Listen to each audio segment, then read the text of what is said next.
Hola a todos y a todas, ¿qué tal? ¿Cómo estáis? Yo soy Alex y en este vídeo vamos a ver si a través del estudio de los halvings podemos sacar conclusiones sobre el ciclo de Bitcoin. Así que empezamos.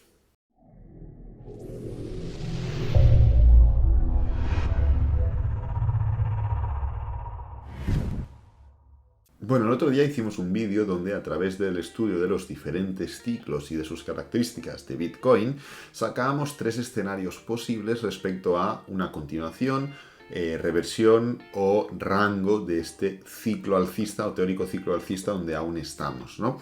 Así que abajo en el primer comentario fijado te voy a dejar ese vídeo y te recomiendo que vayas a verlo, ya sea antes o después de este vídeo, porque no va uno antes que otro, sino que son perfectamente complementarios. Vamos a ir directamente al grano. Ahora vamos a ver cuáles son o qué significan estas líneas lilas que estoy viendo, pero bueno, aquí como veis tenemos esa parte del vídeo anterior, como os digo, donde estudiamos los distintos ciclos, sacamos todas las características que podemos ver respecto a esos ciclos y predecimos tres escenarios posibles, así que os recomiendo que vayáis a verlo. Entonces, antes de nada, vamos a comentar qué es el halving. De manera muy introductoria y muy rápida, es un concepto que para entenderlo no se necesita demasiado, pero sí que es verdad que se puede profundizar en diferentes aspectos, ya que toca términos complejos o que si escarbas un poco pues son complejos o novedosos, ¿no? Entonces el halving al final es reducir a la mitad la cantidad de recompensas en bitcoins que se les da a los mineros por hacer su trabajo. ¿Vale? Sabéis que la blockchain está validada, revisada, supervisada por mineros y estos mineros, pues por hacer su trabajo, reciben una recompensa cada vez que se mina un bloque o que se minan bloques de Bitcoin, o sea, bloques dentro de la blockchain, ¿vale? ¿Cada cuánto es eso? Pues bueno, es cada 210.000 bloques minados dentro de la blockchain, pues el halving aparece y se reduce esa recompensa a la mitad y eso concuerda cada 4 años. Previamente, en toda esta etapa de aquí, los mineros por hacer su trabajo recibían 50 bitcoins, ¿vale? Por minar un bloque recibían 50 bitcoins. Posteriormente, hubo un halving en el 2012, el 28 de noviembre de 2012, y durante todo este ciclo de aquí, la recompensa era de 25 bitcoins por bloque minado. En el 9 de julio de 2016, siguiente línea lila, nuevo halving y la recompensa pasa a ser de 12,5. Y actualmente, en el 11 de mayo de 2020, fue el último halving que tuvimos y estipuló una recompensa de 6,25. O sea, actualmente, por cada bloque minado, el minero recibe 6,25 bitcoins, ¿de acuerdo? Claro, el siguiente halving, ¿cuándo va a ser? Hombre, no lo sabemos con certeza, pero se especula que va a ser sobre el primer trimestre del año 2024. No sabemos una fecha exacta, pero ahora mismo tenemos en 6,25 la recompensa, pues los próximos 4 años, del 2024 al 2028, la recompensa por bloque va a ser de 3,12,5 aproximadamente, ¿vale? Entonces, ahora que ya sabemos qué es el halving, cada cuándo se produce, por qué se produce, esto pues bueno, es una manera de controlar el supply, controlar, liberar de alguna manera el suministro total de bitcoins, que va a ser de 21 millones, evitar la inflación, etcétera, etcétera, ¿vale? Hay muchos elementos, muchas, no teorías, pero sí que conceptos que se podrían desarrollar en base al halving, pero no es lo que nos interesa. A nosotros lo que nos interesa es ver si hay algún tipo de relación entre los distintos halvings y el precio de Bitcoin. Y sí que la hay, ya os lo anticipo, ¿vale? Entonces, el precio durante un transcurso de tiempo, pues está subiendo y durante otro transcurso está bajando. Sube y baja, sube y baja. Ahora está subiendo y pues está en esta especie de medio bajada, no se sabe muy bien, ¿no? Eso ya lo comentamos en el vídeo anterior. Claro, las subidas se denominan ciclos alcistas y las bajadas ciclos bajistas. ¿Por qué? Pues porque estamos en una temporalidad grande, gráfico diario y haciendo zoom out de manera importante, ¿no? Si nos venimos aquí, si hacemos así, ¿veis? Esto de aquí no es un ciclo alcista, ni esto es un ciclo bajista, sino que esto es un movimiento volátil dentro de un gran ciclo o una gran dirección general. Pero, ¿tiene algo que ver el halving respecto a el precio de Bitcoin? Pues sí que lo tiene, y fijaros en que lo tiene. Como veis, ya de entrada, si identificamos los ciclos bajistas, aquí redondeamos uno, aquí redondeamos el segundo ciclo bajista que hemos tenido, aquí redondeamos el tercer ciclo bajista, pues como veis, los halvings suceden después de un ciclo bajista. ¿Esto qué nos indica? Pues que este halving de aquí, si sigue el mismo patrón que los halvings anteriores, va a suceder después de un ciclo bajista.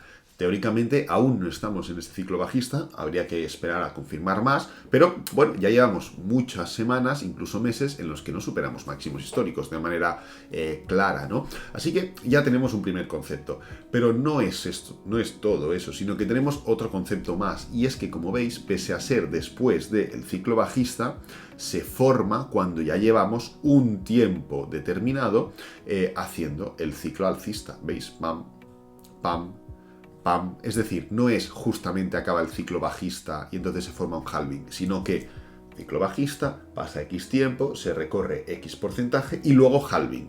Vamos a estudiar un poco los porcentajes y el tiempo porque seguro que nos puede dar algo de información, y eso lo vamos a hacer midiendo el recorrido y los días desde el mínimo absoluto del ciclo bajista hasta el halving. Entonces, aproximadamente, desde el final de un ciclo bajista hasta el siguiente halving, tenemos 372 días y un 505%.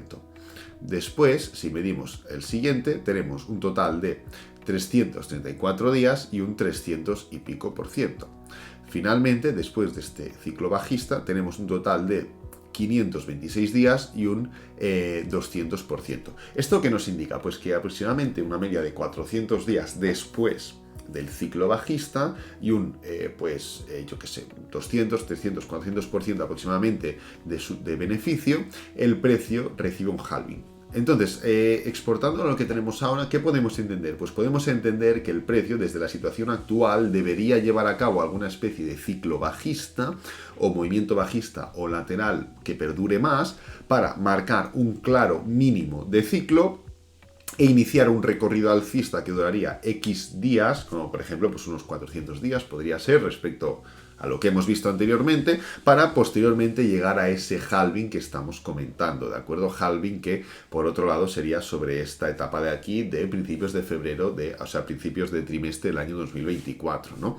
Claro, ahora tenemos bastantes características, bastantes temas, tendríamos que ordenarlos todos, ya los hemos resumido, pero ¿qué pasa después del halving? Hombre, pues que después del halving se reduce la recompensa a la mitad y por lo cual el precio debe incrementar, porque si por lo mismo recibes menos, el precio incrementa, ¿no? Entonces, si venimos aquí y miramos qué es lo que sucede en cuanto a, voy a ponerlo bien, en cuanto a beneficio o en cuanto a rentabilidad después del halving, vemos que de el mínimo, o sea, desde el inicio del halving hasta el máximo del ciclo alcista hay un 10.000%. Desde el halving hasta el ciclo alcista hay un 3.000%. Y desde el halving hasta el máximo del ciclo alcista hay un 700%. Entonces, estamos viendo que cada vez reduce menos ese beneficio, porque hemos pasado de 10.000% a 3.000 y a 700. ¿Es normal? ¿Es negativo? ¿Es bueno? Hombre, pues es bueno. ¿Por qué? Pues porque esto tiene que ver con un activo que cada vez es más serio, está más aceptado, la adopción es mayor y por lo cual las rentabilidades son cada vez menos exageradas. Y esto complementa muy bien con diferentes elementos del ciclo alcista que analizamos el otro día en el vídeo. Entonces, para resumir, ¿qué es lo que vemos? Vemos que, aparte de la definición del halving, que eso está muy bien, el halving se forma, 1, después del ciclo bajista, 2, cuando han pasado una media de 400 días después del mínimo de ese ciclo bajista, 3, con una rentabilidad que pues es de alrededor de 300-400%, una rentabilidad normal, muy atractiva, pero normal. Y 4, con un beneficio latente de mucho más. ¿Qué quiere decir eso? Que resta un beneficio desde el halving hasta el final de ese ciclo de pues bastante más, cada vez con menos rentabilidad, menos repercusión, pero con una rentabilidad importante como para decir, oye, yo solo compro cuando haya un halving, ¿vale? O 2 semanas antes del halving, por ejemplo, ¿vale? Entonces, bueno, entendiendo esas características, podríamos hacer una aproximación donde pues el precio debería o tocar un nuevo mínimo absoluto o iniciar o continuar, mejor dicho, con esa lateralidad. Mínimo absoluto me refiero pues a romper los 30.000, marcar un mínimo o a mantener esa lateralidad para entender ese ciclo bajista, ya sea en tiempo o en precio. Luego iniciar un recorrido alcista que llevaría pues a al halving con una rentabilidad importante, X días que ya hemos comentado, y posteriormente dar el último gran tirón impulsivo. Otro dato, y con esto ya finalizo, que tenemos que tener en cuenta es que el halving no se forma habiendo pasado el máximo del ciclo anterior. Como veis, nunca se ha formado antes, o sea, habiendo pasado el máximo histórico del ciclo anterior, por lo cual entendemos que el halving se formaría después de un movimiento impulsivo que no habría superado el máximo anterior, y una vez se formase el halving, ya con ese tirón final ya sí que superaríamos dicho máximo, ¿vale? Así que nada, lo voy a dejar por aquí. Espero que os haya gustado, espero que os haya servido. Si es así, dale me gusta, suscríbete y compártelo con amigos, con la familia. Y nos vemos en el próximo vídeo. Adiós.